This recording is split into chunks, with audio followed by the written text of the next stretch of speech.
मेरी प्यारी माँ।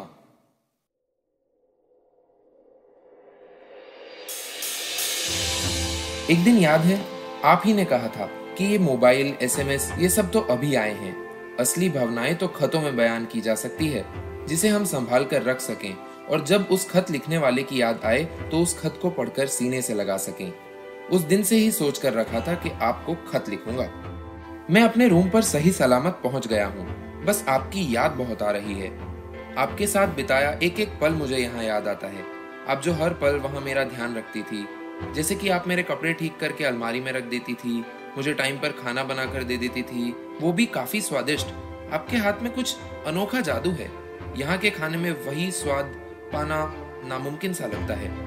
मैं अपने कपड़े यहाँ आपकी तरह ठीक करके नहीं रख सकता, पर इससे ही आपकी याद बनी रहती है।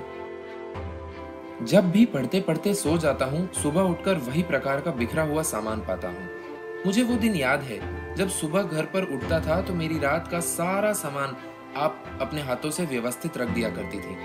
बचपन में आप मुझे अपनी गोद में सुलाती थी और कभी कोई सपना देखकर उठ जाऊं तो मेरे माथे पर हाथ फेरकर फिर सुला देती थी। जब आधी रात को अचानक मेरी आंख खुलती है, तभी यही कल्पना करके नींद आ जाती है कि आप मेरे साथ बैठी हैं। फिर मैं तकिए को ही गले लगाकर सो जाता हूँ।